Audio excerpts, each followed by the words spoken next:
गृह मंत्री अमित शाह ने देश भर में बढ़ती गर्मी और मानसून से पहले बाढ़ के खतरे को लेकर एक हाई लेवल मीटिंग बुलाई।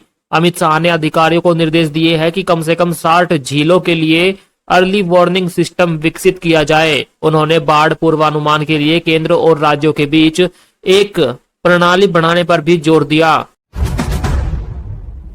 बेंगलुरु में प्रधानमंत्री नरेंद्र मोदी के कार्यक्रम स्थल से महज 3 किलोमीटर दूर फुटपाथ पर 2 जिलेटिन स्टिक मिलने से हड़कंप मच गया। सुरक्षा एजेंसियों ने तुरंत पूरे इलाके को सील करके एक संदिग्ध को हिरासत में भी लिया। यह विस्फोटक प्रधानमंत्री के आने से कुछ घंटे पहले सुरक्षा जांच के दौरान बरामद किए गए। तमिलनाडु के मुख्यमंत्री बनते ही एक्शन में थलपति विजय। मुख्यमंत्री पद की शपथ लेते ही विजय ने ऐतिहासिक फैसले लिए। उन्होंने पहली 3 फाइलों पर हस्ताक्षर करते हुए 200 यूनिट बिजली फ्री कर दी। नशा विरोधी टास्क फोर्स और महिला सुरक्षा तंत्र को मंजूरी दी। विजय ने भ्रष्टाचार मुक्त शासन का वादा किया और राज्य की आर्थिक स्थिति पर श्वेत पत्र लाने का संकेत दिया।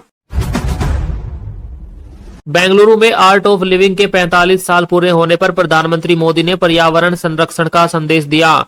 उन्होंने कहा कि धरती माता को केमिकल से बचाना भी जीने की एक कला है। प्रधानमंत्री ने प्राकृतिक खेती और एक पेड़ मां के नाम अभियान को बढ़ाने का आह्वान किया करते हुए युवाओं को राष्ट्र निर्माण से जुड़ने की बात कही। ईरान की आर्मी ने फारस की खाड़ी में अमेरिकी सैन्य ठिकानों को भारी हमले की चेतावनी दी। ईरान ने कहा कि यदि उनके तेल टैंकरों या जहाजों को नुकसान पहुंचाया गया तो वे अमेरिकी केंद्रों पर मिसाइलें बरसा देंगे।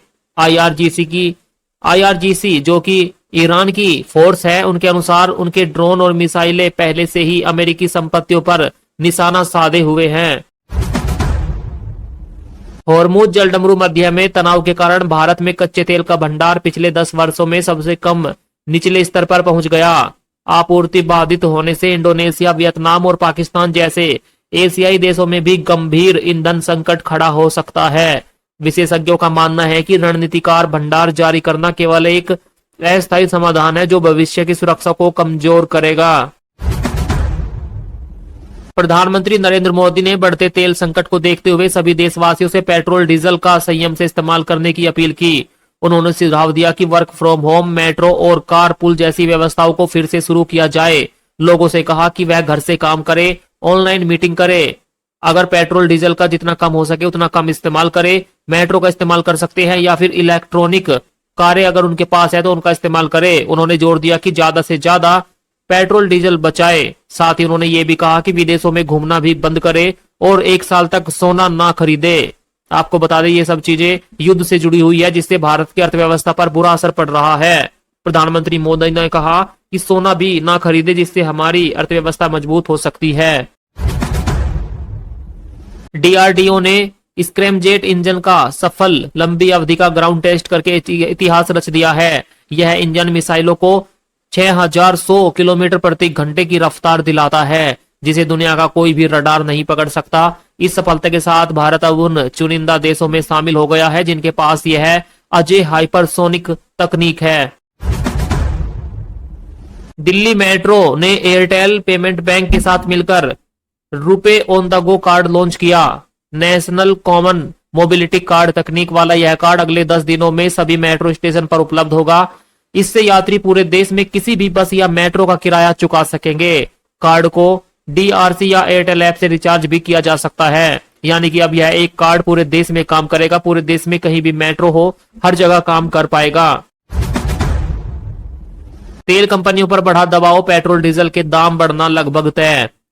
कच्चे तेल की कीमतों में उछाल के कारण तेल कंपनियों को रोजाना 1000 करोड़ से ज्यादा का नुकसान हो रहा है।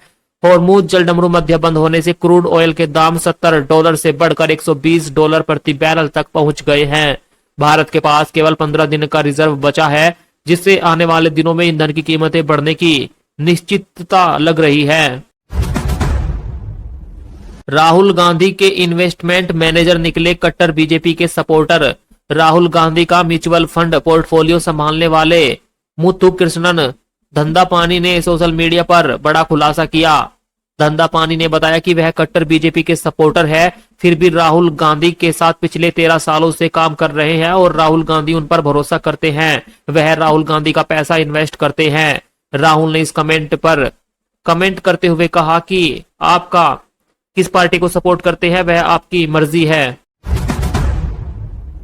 ईंधन और पैकेजिंग सामग्री की बढ़ती लागत के कारण साबुन, सर्फ और बिस्किट जैसी रोजाना इस्तेमाल की जाने वाले सामानों की कीमतें बढ़ सकती है। हिंदुस्तान यूनिलीवर, ब्रिटानिया और दिग्गज बड़ी कंपनियां जो ये सामान बनाती है, उन्होंने मुनाफे को बचाने के लिए सिस्टमेटिक तरीके से दाम बढ़ाने की योजना बनाई है। वह 3 से 5% तक अपने चीजों के दाम बढ़ाने की कोशिश कर रहे हैं। प्रधानमंत्री मोदी ने बेंगलुरु में कांग्रेस को परजीवी राजनीतिक शक्ति करार दिया। उन्होंने आरोप लगाया कि कांग्रेस के शासन की किताब में गवर्नेंस का कोई अध्याय नहीं है, केवल धोखा है। मोदी ने कहा कि कांग्रेस झूठे वादों के कारण जनता का विश्वास खो चुकी है और अब वह दूसरों के कंधों पर सवार होकर सत्ता पाना चाहती है। बिग बॉस विजेता एल्विस यादव को एक विदेशी नंबर से 10 करोड़ रुपए की फिरौती की धमकी मिली। धमकी देने वाले ने खुद को लॉरेंस बिश्नोई गिरोह का करीबी बताया और पैसे ना देने पर गोली मारने की चेतावनी दी। पुलिस ने एल्विस की शिकायत पर एफआईआर दर्ज करके मामले की गहराई से जांच शुरू कर दी। पंजाब के आम आदमी पार्टी के मंत्री संजीव अरोड़ा की ईडी द्वारा गिरफ्तारी पर अरविंद केजरीवाल ने भाजपा पर निशाना साधा। केजरीवाल ने कहा कि अरविंद अरोड़ा ने भाजपा में शामिल होने के बजाय जेल को जाना चुना, जिसके लिए वह सलाम के पात्र है। आम आदमी पार्टी ने इसे ऑपरेशन लोटस का हिस्सा बताते हुए केंद्रीय एजेंसियों का दुरुपयोग करार दिया। पश्चिमी बंगाल के नए मुख्यमंत्री शुवेंदु अधिकारी को बांग्लादेश की पूर्व प्रधानमंत्री शेख हसीना ने ऐतिहासिक जीत की बधाई दी। शेख हसीना ने उम्मीद जताई है कि उनके नेतृत्व में बंगाल का विकास होगा और भारत बांग्लादेश के रिश्ते और भी मजबूत होंगे। भाजपा ने बंगाल विधानसभा चुनाव में इस बार भारी बहुमत से सरकार बनाई है। पाकिस्तान के प्रधानमंत्री शहबाज शरीफ ने मार्का-ए-हक की वर्षगांठ पर देश को वैश्विक शांति का गारंटर बताया। उन्होंने पिछले साल के संघर्ष का जिक्र करते हुए कहा कि पाकिस्तान अब अपनी रक्षा करना बखूबी जानता है। शरीफ ने चेतावनी दी है कि देश की संप्रभुता के खिलाफ किसी भी हमले का हर स्तर पर तुरंत और करारा जवाब दिया जाएगा। रूस के राष्ट्रपति व्लादिमीर पुतिन ने विजय दिवस पर संकेत दिया है कि यूक्रेन युद्ध अब अपने अंत के करीब है। उन्होंने कहा कि मामला समाप्त होने वाला है, जिससे शांति वार्ता की नई उम्मीदें जग गई है। यह बयान अमेरिकी मध्यस्थता में हुए युद्ध विराम और दोनों देशों के बीच 1000 कैदियों की ऐतिहासिक अदला बदली के दौरान आया है।